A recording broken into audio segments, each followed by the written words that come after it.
Bonjour à tous, on se retrouve pour cette nouvelle vidéo avec le deuxième produit Elite Creature Collectible que nous allons aborder. Le premier produit maquette entière qu'ils ont réalisé, celui qui représente le Reaper tiré de Blade 2 qu'on peut voir juste derrière moi. Donc pour cette seconde vidéo Elite, j'ai décidé de vous montrer à nouveau le packaging puisque contrairement au Hulk où il était totalement démesuré et surtout où il y avait trois très grosses boîtes, celui-ci bon il est à échelle un peu plus humaine donc il rentre sans problème dans ma pièce et on va pouvoir voir que dès le lancement de la marque, même si Cinemaquette bon, avait déjà fait le travail auparavant, Elite vraiment soigne ses produits. Donc on va déballer ensemble cette statue. Donc je l'ai un petit peu incliné pour essayer que vous voyez au mieux du coup comment est fait ce packaging. Alors que dire sur ce produit Elite? Il est sorti donc en 2014, il est tiré d'une licence qui est pas forcément très onéreuse, c'est pour ça que je pense qu'à l'époque il était proposé à prix assez correct. Il est tiré de Blade 2. Alors Blade 2, bon, tout le monde n'est pas forcément fan. Moi j'aime beaucoup le style visuel. On est voilà sur quelque chose de vraiment assez sombre, assez baroque. Donc j'aime vraiment beaucoup cet univers. Et la statue, on va voir qu'elle transpire vraiment ce style graphique quoi, puisqu'elle reprend surtout de par le socle vraiment les éléments stylistiques qu'on peut voir dans le film. Alors bon, c'est un petit peu dommage je trouve qu'ils aient utilisé le Reaper et pas le personnage de Nomak, le gros méchant du film, parce que bon on aurait voilà déjà le petit effet cagoule en plus, je pense que ça aurait encore renforcé l'aspect glauque de la statue, et en plus bon c'est vrai que ce qui est quand même assez sympathique avec les produits tirés de cinéma, c'est d'avoir une représentation de tel ou tel personnage, et là c'est vrai qu'en fait on est sur un vampire classique quelconque quoi, qu'on peut voir par centaines dans le film, et pas sur le gros méchant du film. Alors après bon, comme c'était leur premier produit, j'imagine qu'ils avaient un budget encore assez serré, puisque c'est une statue qui est tirée à 300 unités, donc c'est quand même pas beaucoup. On imagine que voilà, qu'ils n'en ont pas fabriqué des milliers, qu'ils n'avaient pas forcément énormément d'argent pour commencer, et ils se sont vraiment fait une place de par la qualité du produit. Voilà, à l'époque, c'est vrai que c'était en 2013, je crois, elle a été présentée, donc lancée en 2014. On avait un travail de peinture, notamment sur la coulée de sang du personnage, ce qui s'écoule de sa bouche, qui était, de ce que je me souviens, encore jamais vu. C'est vrai qu'on avait vraiment, voilà, je me souviens les plus gros collectionneurs du forum là à l'époque, voilà, tout le monde était époustouflé, le niveau était vraiment inégalé à l'époque quoi. Voilà, donc on va aborder cette statue. Donc on a un packaging, bon, comme on a pu le voir un petit peu sur le Hulk, totalement similaire à ceux de Cinemaquette, puisqu'on a voilà quelque chose d'assez sobre, avec d'ailleurs le logo Cinemaquette en bas, et les petits angles comme d'habitude là en métal verni noir quoi, pour renforcer l'aspect un petit peu qualitatif qu'on retrouve sur les produits Cinemaquette. Donc on retrouve au-dessus du logo classique le logo Elite Creature qui vient d'apposer, et où maintenant la quasi-totalité des sorties Cinemaquette entre guillemets, en fait c'est des produits Elite. Puisque les bustes, à partir de cette époque, ils ont tous été réalisés par Elite. Et les statues, hormis le Iron Man, tous les autres produits sont des créatures et du coup sont faites par Elite.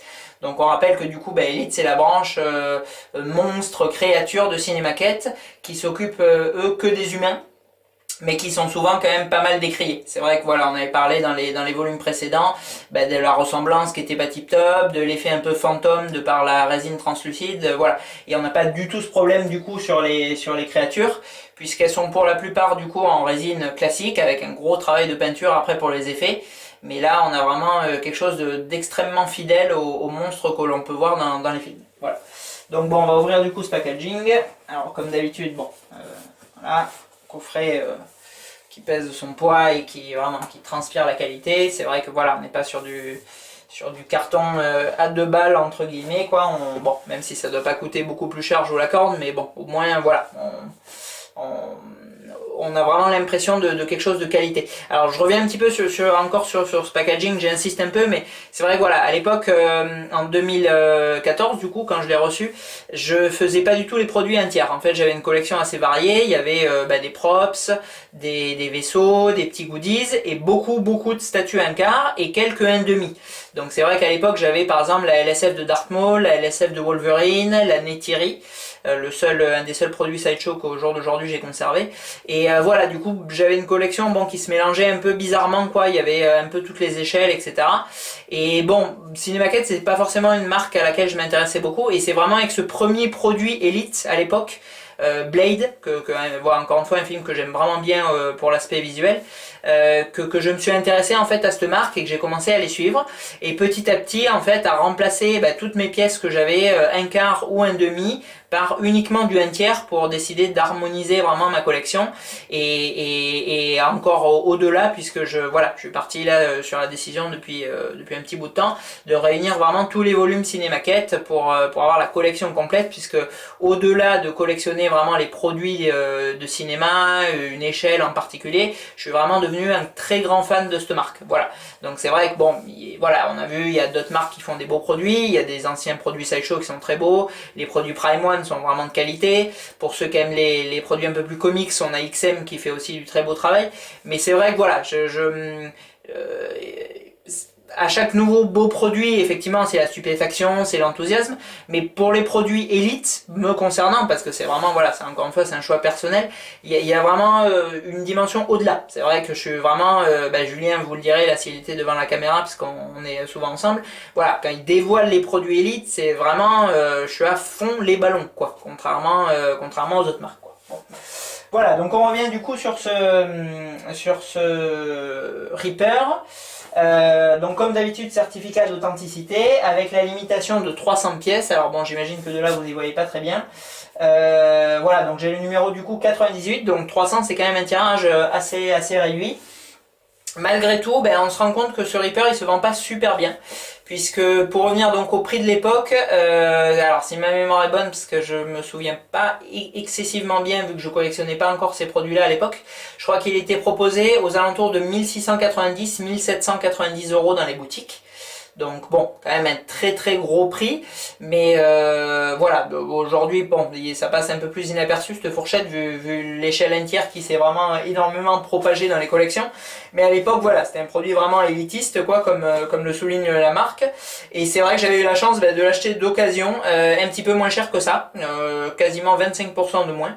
Donc j'étais assez content, je savais pas trop où je mettais les pieds non plus, et bon au final dès le déballage c'était vraiment vraiment l'enthousiasme, j'étais ravi, époustouflé par la qualité. C'est encore une fois à l'époque je pense pas avoir de pièces de ce niveau-là, même si voilà les maquettes Sideshow encore une fois étaient pas mal fichues, mais je trouve que sur ce Reaper on a un degré encore plus élevé.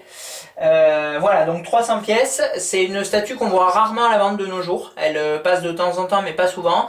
On la retrouve dans cette fourchette de prix, généralement entre 1600 et 2000 €, mais on voit qu'elle met un petit peu de temps à se vendre, malgré tout. Alors après, c'est vrai que bon, la licence, encore une fois, Blade 2, elle déchaîne pas les passions chez tout le monde, et surtout, bon, c'est pas un personnage, encore une fois, iconique. C'est sûr qu'ils auraient fait Wesley Snipes, bon, je pense qu'ils se vendraient clairement mieux.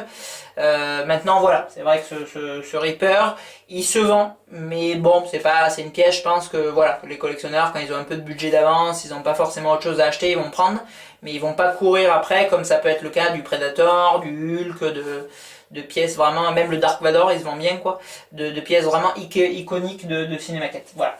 Donc 300 pièces, bon, ils ont dû quand même écouler leur production, j'imagine, parce que bon, il était sold out sur le site de Cinémaquette, mais voilà, il a traîné un petit peu chez les revendeurs et on en trouve au jour d'aujourd'hui encore un petit peu.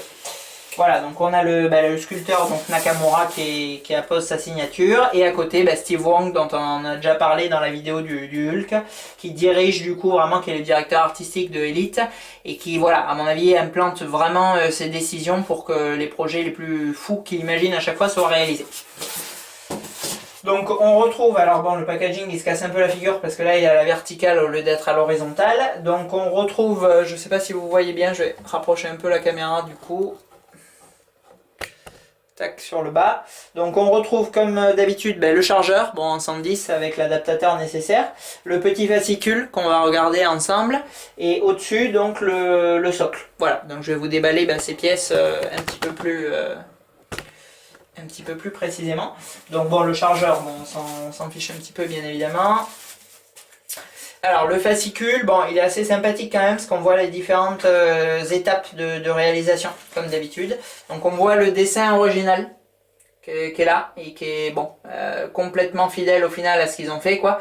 On pourrait presque croire qu'ils aient fait le dessin après la statue, mais bon non, c'était l'inverse. Donc là ils ont vraiment collé à ce qu'ils voulaient faire. Donc ils expliquent du coup voilà le sentiment de peur et de frayeur qu'ils voulaient dégager au travers de la statue. Ensuite on a des petits comme d'hab des petits screenshots du développement du personnage. Donc voilà le personnage nu, non peint. On voit dans les ateliers comment il est réalisé. On voit que bon, il y a beaucoup. Alors bon, c'est une fabrication chinoise malgré tout. Mais bon, on voit qu'il y a quand même beaucoup de soucis, que c'est fait dans des ateliers, voilà, tout à la main, qu'il n'y a pas de machine, que les peintures elles sont faites généralement à l'aéro ou carrément au pinceau par des peintres. Donc c'est quand même pas mal fichu. Voilà, après on a des explications sur le light-up. Et bon, petit moment pub, ils nous ont mis en fait à la fin tous les produits tirés de Blade 2. Donc on peut voir les deux bustes sortis quasi en même temps. Donc le buste Reaper, bon que je possède pas parce que je fais pas les 1, mais qui est totalement délirant, je trouve aussi au niveau du... Franchement, voilà, c'était la folie aussi. C'était vraiment l'effervescence à la montrée de ce prototype. On voit la langue comme ça ultra fragile, un très gros travail de peinture. Enfin bon là sur la photo bien évidemment on voit pas trop, mais bon, voilà, c'est un buste qui est assez démentiel, que j'ai jamais vu en vrai, que j'ai vu des dizaines de fois dans les collections, qu'il faudrait que j'aille voir chez mon ami Richard d'ailleurs. Richard, coucou si tu regardes la vidéo. Voilà, le buste de Drake, qui est là aussi, alors là, Blade 3, donc bon, encore beaucoup moins aimé, et perso, j'aime pas trop non plus. Mais bon, malgré tout, voilà, jolie créature, et très beau sculpte, très belle peinture de la part de Elite. Et après, alors le placard, en bas, donc non, c'est pas le film avec Daniel Auteuil, c'est en fait, elle est un peu atypique cette pièce, et bon on va la voir dans la suite de la vidéo parce que je la possède, je l'ai mise à côté de la maquette. C'est une espèce de mur qui retrace en fait les étapes d'évolution du Reaper, de la créature, voilà, donc on voit on le verra tout à l'heure, le personnage avec une apparence humaine, bouche fermée, et petit à petit, la transformation, l'ouverture de la bouche, des crocs, etc. Donc bon, c'est une pièce un peu hors du commun, très peu fabriquée, mais on y reviendra tout à l'heure. Mais voilà, elle a aussi son charme, et bon, voilà, c'est une pièce qui n'avait pas très cher, et qui était carrément soldée à la fin, parce que c'était pas vendu du tout, malgré les 100 unités auxquelles ils l'ont fabriqué. Donc j'ai eu la chance de l'acquérir à prix discount. Voilà. Donc pour le socle, alors bon, je suis quand même un peu inquiet d'abîmer ma maquette. Donc je vais redresser la boîte avant de vous montrer plus précisément. Hop. Alors, ça n'a pas l'air, mais ça pèse 1 tonne. Je ne l'ai pas montré là il y a quelques secondes, mais j'ai galéré comme un fou pour le déplacer. C'est très lourd. Voilà. D'ailleurs, bon. Je ne ferai pas de vidéo du déballage des produits Elite, mais bon, vu ma carrure, vous vous doutez bien que c'est assez sport à chaque fois pour les déballer, parce que les produits Elite, pour la plupart, ils sont d'une seule pièce, ils pèsent tous un âne mort, c'est que de la résine pleine, ils sont, bon, bien évidemment, extrêmement fragiles, donc pour les déballer, à chaque fois, c'est assez sympa. Alors, donc ce socle... Voilà, donc on va reprendre là plutôt l'aspect un peu qu'on retrouve à la fin de Blade 1. Je sais pas si vous vous souvenez quand j'ai plus son nom en tête, mince, quand le gros méchant de Blade 1 en fait il essaie de récupérer le sang de tous les purs sangs justement vampires, il y a des espèces de coulées en fait au travers d'un espèce de mur un peu ancestral là. Et en fait ils ont repris cet aspect là stylistique pour le socle. Donc c'est assez réussi malgré que bon, c'est un socle Blade 2 et ça soit repris de Blade 1. Mais on va voir quand il y a le light up là, ça fait en plus les glyphes vampires là sur les symboles. Donc c'est assez chouette.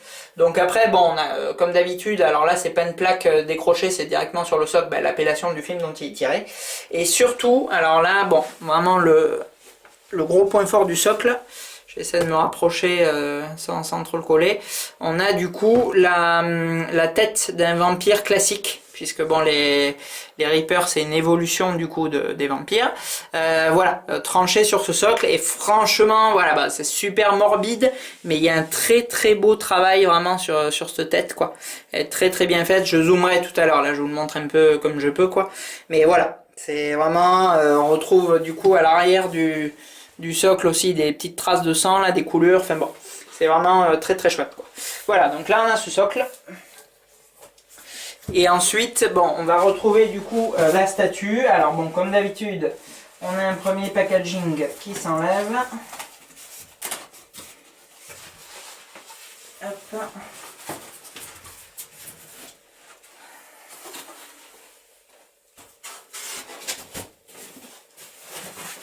Tac. Je vais du coup vous rapprocher pour que vous voyez.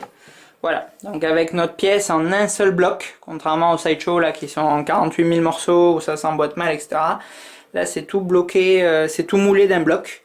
Donc bon, comme ça voilà, ils contrôlent qualité impeccable, ils empaquetent, ils envoient, packaging monstrueux, ça arrive jamais cassé, c'est nickel. Voilà, donc je vais vous monter la statue, puisque bon, là il y en a pour quelques minutes, c'est pas forcément très intéressant. Et après, on va du coup l'examiner une fois monté. Voilà, à tout de suite. Alors, on va se retrouver donc pour la présentation de cette maquette de Blade, qui est juste là. Donc, hop, je vais zoomer pour vous la montrer. Alors, bon, tout d'abord le socle qu'on a pu voir, alors je me mets pas devant la lumière sinon on va pas voir grand chose. Donc le socle qu'on a pu voir tout à l'heure, donc avec voilà, le vampire dont la tête est coupée là, franchement on va regarder même l'aspect du sang quoi, c'est vraiment super bien foutu quoi. Voilà, l'effet un peu translucide sans plus, voilà, la peinture vraiment sur alors je suis désolé, je fais un petit peu d'ombre. Sur voilà, sur la tête coupée, voilà, le port des peaux, les yeux, enfin, franchement, voilà, il y a vraiment un très très gros travail de peinture, quoi. Donc après, une fois donc là c'est les glyphes dont on a parlé tout à l'heure, mais on y reviendra. Voilà, donc une fois qu'on arrive sur le personnage, donc on a bon des bottes en résine, alors bon, qui sont assez simples, classiques. On n'a pas de taches ou quoi, d'effet de boue. Bon, ça c'est assez neutre. Après le pantalon. Voilà, effet cuir là, du coup un peu gothique, un peu SM quoi, qui est vraiment pas mal foutu. Et on va retrouver du coup les petits bijoux. Alors dans le bouquin, ils disent qu'ils ont beaucoup bossé sur les petits bijoux, qu'ils voulaient voilà vraiment des bijoux qui fassent vraiment vrai, un effet gothique renforcé. Donc c'est assez bien fichu. Ils sont voilà, ils sont un espèce de métal pour certains, de plastique pour d'autres. Mais voilà, on a un effet visuel qui est vraiment réussi quoi. Voilà. Après donc on va attaquer la partie dénudée de la statue, donc c'est là où vraiment je trouve le paint job assez incroyable. Donc on va retrouver et les effets de peau donc un peu veineux, un peu bleu vert quoi, l'effet un peu mort sur le personnage qui est vraiment bien fichu, et associé voilà à ces coulées de sang qui sont franchement totalement délirantes jusqu'à l'arrivée sur le personnage. Donc bon, honnêtement, alors là sur la vidéo, bon maintenant en plus en 2017, voilà, il y a beaucoup de pièces qui sont vraiment super bien foutues, mais à l'époque j'avais jamais vu un boulot de peinture pareil quoi. Même les ongles, voilà, enfin on a quelque chose de vraiment assez poussé quoi. Allez, on se retrouve après la petite coupure, j'avais plus de batterie tout à l'heure. Donc voilà, donc je vous disais vraiment le travail de peinture assez impressionnant sur cette pièce. On revient encore là sur les petits bijoux gothiques quoi qui donnent vraiment un bon équilibre je trouve à ce statut, parce qu'en fait bon là on va voir, je vais zoomer un peu sur la tête et tout, mais en fait on a une statue qui est vraiment avec des grandes parties nues, moins travaillées que le reste, vraiment cet aplat de noir là avec le pantalon en cuir, et des parties vraiment avec beaucoup de détails, comme par exemple la main là où on était, où on a voilà le bijou, les ongles qui sont vraiment très travaillés, les petites taches de sang. Enfin bon, encore une fois je trouve ça vraiment bien foutu. Donc on va finir du coup par la tête. Alors bon, la tête vraiment bien flippante quoi. Voilà, la créature là de Guillermo del Toro, elle est vraiment bien retranscrite. On a voilà un des gros boulots de paint aussi sur les crocs quoi. Avec voilà, là vous le voyez là la petite enfin non on le voit pas parce que ça flotte. Hop. Voilà, la petite tache de bave là, c'est vraiment bien foutu quoi. Et voilà, plein de nuances pour rendre l'aspect vraiment glauque, gluant et sanglant quoi de la créature quoi. Alors, on va maintenant regarder un petit peu le socle. Alors le socle on l'a vu tout à l'heure, donc avec les glyphes vampires. Et donc bon, bien sûr comme la plupart des statues chez Cinemaquette et chez Elite, on a un petit bouton que je ne trouve pas. Tac, voilà. Et donc ça nous permet, alors bon, c'est pas super violent, mais effectivement ils auraient pu le marquer un peu plus. Mais en fait il y a une espèce d'effet de clignotement. C'est-à-dire que si on le voit quand même quoi, les glyphes ils scintillent. Et donc bon, ça, franchement ça fait son petit effet. On a alors bon cette couleur bleue du coup qui vient trancher du coup avec le reste des tons de la statue, puisqu'on a beaucoup de couleurs pâles, des couleurs pas très saturées quoi, avec voilà, du blanc, du gris, du bordeaux assez foncé, et on a ce bleu un peu fluo qui vient du coup relever l'ensemble. Donc voilà, enfin, je trouve que c'est une pièce qui a vraiment de la gueule quoi. Et voilà, 2014, bon, 2000 $ au lancement, un petit peu moins du coup en euros, et encore moins sur le second marché. Franchement elle en jette vraiment bien. Alors, donc on a vu cette cinémaquette de Blade. Donc comme je vous disais tout à l'heure, bon, c'est la première maquette entière que j'ai achetée chez eux. Au point de vue du prix, je trouve que ça les vaut largement. Il y a vraiment énormément de boulot. Il y a un très grand sens artistique, que ce soit en reprenant vraiment les codes stylistiques qui ont été imposés par Del Toro dans son film, ou voilà, l'esprit vraiment créatif de Steve Wang. Je trouve qu'il y a vraiment un gros côté artistique sur cette pièce.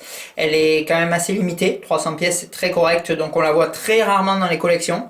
Voilà, franchement pour moi c'est bon, c'est pas du 10 sur 10 c'est certain, mais c'est un bon gros 8 sur 10. Voilà, si c'est une pièce qui vous tente, le côté un peu atypique, le côté sombre ou fantastique, vous pouvez vraiment y aller les yeux fermés. Je la trouve vraiment très sympa. Maintenant je vais vous montrer un petit peu les goodies aussi, parce que voilà, à chaque fois, enfin pas à chaque coup, mais de temps en temps, je vous montre des goodies qui se rapportent du coup au personnage de Cinemaquette. Donc là, on va voir toute la panoplie. Donc on va reparler du coup du placard là, le Wall of Reaper, avec l'évolution du coup de la créature. Une pièce qui est limitée à 100 exemplaires, donc lancée à 800 $, quasiment 700-800 € en France. Donc hors de prix, c'est jamais vendu. Moi j'ai acheté la mienne du coup en déstockage à 380 €. Donc là on est sur quelque chose de beaucoup plus correct, même si bon, ça fait une petite somme quand même pour un goodies entre guillemets. Et après on va voir aussi les produits United Cutlery. Alors eux c'est une société, bon je vais pas forcément m'étendre dessus, mais c'est une société qui se spécialise dans les reproductions d'armes, donc beaucoup de props du coup de films, et là en l'occurrence on va voir les armes de Blade quoi. Donc on va regarder ça tout de suite. Alors donc on voit là ce Wall of Reaper, donc voilà, donc en partant du haut avec la dernière évolution de la créature. Tac. Voilà, et ces différents stades de transformation avec bouche semi-ouverte et bouche fermée. Voilà, donc bon, on reprend les codes du glyphe là sur le côté. Alors bon, c'est une pièce, voilà, elle est pas très bien exposée, donc malheureusement vous la voyez pas très bien. Voilà, ils ont repris du coup la même topologie que pour la statue, Blade 2.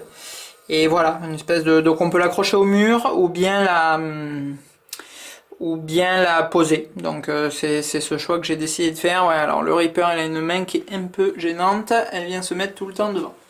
Voilà, donc après on va partir sur les produits United Cutlery. Donc hop, on commence par les pieux. Donc honnêtement, franchement c'est du bon matos. Alors c'est des trucs qui étaient vendus une centaine d'euros, si je me souviens bien à l'époque. Maintenant c'est très dur à trouver, alors ça vaut pas forcément une fortune, ça a doublé la plupart du temps, mais c'est surtout très dur à trouver. On les voit très rarement en vente. Voilà, je sais pas combien ils se monnaient, puisqu'en fait je les ai depuis 2 ans, mais on me les a offerts. Donc pour le coup j'ai pas trop d'idée de leur valeur. Voilà, donc les pieux, avec la possibilité de décrocher la ceinture pour l'utiliser en cosplay. Bon, c'est pas mon cas, je vais pas me déguiser en Wesley Snipes, j'ai ni la carrure ni la couleur de peau, mais bon, dans l'idée c'est possible. Là le glaive, il s'appelait comme ça quoi, donc l'espèce de boomerang là, donc il se replie, c'est-à-dire qu'on peut le mettre en une seule lame ou en double. Il pèse lui aussi son poids. C'est une pièce vraiment sympa, franchement, avec les petits supports muraux, ça a quand même de la gueule. En plus bon, c'est un métal qui est assez bien fichu, donc le côté qualité il y est. Et ensuite, bon, bien évidemment, la lame de Blade. Donc elle, bon, qualité un peu moindre. Alors bon, on voit tous mes câbles là, c'est pas très joli malheureusement, je suis désolé. J'aurais pu les sortir pour vous les montrer. Voilà, donc l'épée, bon, elle est emblématique, mais honnêtement, en termes de qualité, voilà, je la trouve un peu moins bien faite. Le fourreau est pas terrible, le manche bouge, la lame est un peu fine. Bon, c'est voilà. Voilà. Donc grosso modo, on a fait le tour là du coup de cette pièce. On continuera je pense sur les cinémaquettes parce que je vais essayer de les boucler plus ou moins vite celles que je possède. Donc je pense qu'on continuera sur d'autres volumes là prochainement.